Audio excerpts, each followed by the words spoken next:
ಕರ್ತನಲ್ಲಿ ಪ್ರೀತಿಯ ದೇವರ ಮಕ್ಕಳೇ, ದೇವರ ನಾಮಕ್ಕೆ ಸ್ತೋತ್ರ ಉಂಟಾಗಲಿ. ನಾವು ದೇವರ ವಾಕ್ಯದಲ್ಲಿ ತೆಗಲಿಕ್ಕಿದ್ದೇವೆ. ಯೋಹಾನನು ಬರೆದ ಸುವಾರ್ತೆ ಅದರ 15ನೇ ಅಧ್ಯಾಯ ಮತ್ತು 15ನೇ ವಚನ ಭಾಗವನ್ನು ಸತ್ಯವೇದ ತಿಳಿಸಿದೇನೆಂದರೆ, ಇನ್ನು ಮೇಲೆ ನಾನು ನಿಮ್ಮನ್ನು ಆಳುಗಳನ್ನುವುದಿಲ್ಲ, ಯಜಮಾನನು ಮಾಡುವಂಥದ್ದು ಆಳಿಗೆ ತಿಳಿಯುವುದಿಲ್ಲ, ನಿಮ್ಮನ್ನು ಸ್ನೇಹಿತರು ಎಂದು ಹೇಳಿದ್ದೇನೆ. ತಂದೆಯ ಕಡೆಯಿಂದ ನಾನು ಕೇಳಿದ್ದೆಲ್ಲ ನಿಮಗೆ ತಿಳಿಸಿದ್ದೇನೆಂದಾಳು. ಕರ್ತನಲ್ಲಿ ಪ್ರಿಯರೇ, ದೇವವಾಕ್ಯ ಹೇಳುತ್ತದೆ, ಯೇಸು ಕ್ರಿಸ್ತನು ನಮ್ಮನ್ನು ಆಳು ಎನ್ನುವುದಾಗಿ ಕರೆದಿಲ್ಲ, ಆಳುಗಳು ಎನ್ನುವುದಾಗಿ ನಮ್ಮನ್ನು ಕರೆದಿಲ್ಲ, ಸೇವಕರು ಎನ್ನುವುದಾಗಿ ನಮ್ಮನ್ನು ಕರೆದಿಲ್ಲ. ಅದರ ಬದಲಾಗಿ ನನ್ನ ಸ್ನೇಹಿತರು ಎನ್ನುವುದಾಗಿ ಕರೆಯಿದ್ರು ಅಂತ ನೋಡ್ತೇವೆ.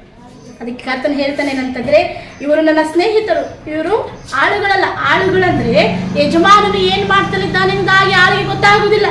ನಾಳೆ ಯಜಮಾನನ ಆಲೋಚನೆ ಏನಿದೆ, ಈ ದಿನದ ಆಲೋಚನೆ ಏನಿದೆ, ಯಜಮಾನನು ಏನು ಊಟ ಮಾಡ್ತಾನೆ, ಎಲ್ಲಿಗೆ ಹೋಗ್ತಾನೆ, ಎಲ್ಲಿಗೆ ಬರ್ತಾನೆ, ಎಷ್ಟೊತ್ತಿಗೆ ಗೊತ್ತಿಲ್ಲ. ಆದರೆ ಸತ್ಯವೇದ ಹೇಳ್ತದೆ ಏನಂದರೆ, ಯಜಮಾನನು ನಾನಲ್ಲ, ನೀವು ನನ್ನ ಸ್ನೇಹಿತರು. ನನ್ನ ಹೃದಯದ ಎಲ್ಲ ಆಲೋಚನೆಗಳು, ಆಸೆಗಳು, ನನ್ನ ಭಾವನೆಗಳು, ನನ್ನ ಒಂದು ಸಂತೋಷದ ವಿಷಯಗಳೆಲ್ಲವನ್ನು ನಾನು ನಿಮ್ಮೊಂದಿಗೆ ಹಂಚಿಕೊಳ್ತೇನೆ, ನಾನು ನಿಮ್ಗೆ ತಿಳಿಸ್ತೇನೆ ಅನ್ನೋದು ಆ ಕರ್ತನೆ ಹೇಳುವಂಥದ್ದು ನೋಡ್ತೇವೆ.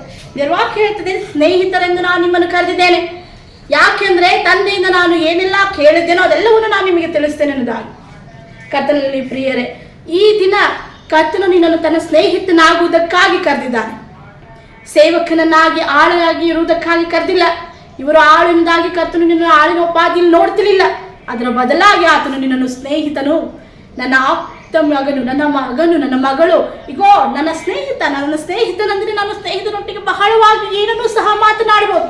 ಕಷ್ಟ, ಸಂತೋಷ, ದುಃಖದ ವಿಚಾರಗಳು, ಬಹಳಷ್ಟು ಆನಂದದ ವಿಷಯಗಳು ಏನೂ ಸಹ ನಾನು ನನ್ನ ಸ್ನೇಹಿತನಿಗೆ ಹೇಳಬಹುದು. ಯಾವುದೊಂದು ಸಹ ಮರೆಮಾಚದೆ. ನನ್ನ ತಂದೆ ತಾಯಿಗೆ ನಾನು ಮರೆಮಾಚಬಹುದು, ನನ್ನ ತಂದೆ ತಾಯಿಗೆ ಹೇಳಲಿಕ್ಕಿಲ್ಲ. ಸತ್ಯವೇದ ಹೇಳ್ತದೆ, ನೀನು ನಿನ್ನ ಸ್ನೇಹಿತನಿಗೆ ಹೇಳ್ತಿ. ಅಂಥ ಸ್ನೇಹಿತನು ಈ ದಿನ ಕರ್ತನಾದ ಯೇಸು ಕ್ರಿಸ್ತನು ನಿನಗಿದ್ದಾನೆ. ಆ ಸ್ನೇಹಿತನ ಕಡೆಗೆ ತಿರುಗಿಕೋ. ಈಗೋ ಆತನು ಹೇಳುವಂತಹ ಮಾತನ್ನು ನಿನ್ನ ಮನಸ್ಸಿಗೆ ತಂದುಕೋ.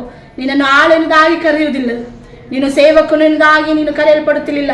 ಅದರ ಬದಲಾಗಿ ಆತನ ಆಪ್ತ ಮಿತ್ರನು, ಮಗನು ಎನ್ನುವುದಾಗಿ ಈಗೋ ಹತ್ತಿರದಲ್ಲಿ ಇಟ್ಟುಕೊಂಡು ನನ್ನ ಸ್ನೇಹಿತನೆಂದಾಗಿ ಆತನು ತನ್ನ ಒಂದು ಕೈಯನ್ನು ನಿನ್ನ ಭುಜದ ಮೇಲೆ ಹಾಕುವಂಥದ್ದನ್ನು ನೀನು ಗಮನಿಸು. ಆತ ನಿನ್ನನ್ನು ಪ್ರೀತಿಯಿಂದ ಕೂಡಿಸಿಕೊಂಡು, ನನ್ನ ಮಗನು ಈಗೋ ನನ್ನ ಹತ್ತಿರದಲ್ಲೇ ಕುಳಿತುಕೊಂಡು ನನ್ನ ಸ್ವರವನ್ನು ಕೇಳಿಸಿಕೊಳ್ಳುವಂಥ ನನ್ನ ಮಿತ್ರನೆಂದಾಗಿ ನನ್ನನ್ನು ಹೇಳುವಾಗ ಎಷ್ಟು ಸಂತೋಷದ ವಿಷಯವಾಗಿದೆ. ಕರ್ತನ ಕಡೆಗೆ ಈ ದಿನಕ್ಕೆ ತಿರುಗಿಕೊಂಡು ನಿನ್ನ ಹೃದಯವನ್ನು ಆತನಿಗೆ ಒಪ್ಪಿಸಿಕೊಡು. ಆಮೇನ್.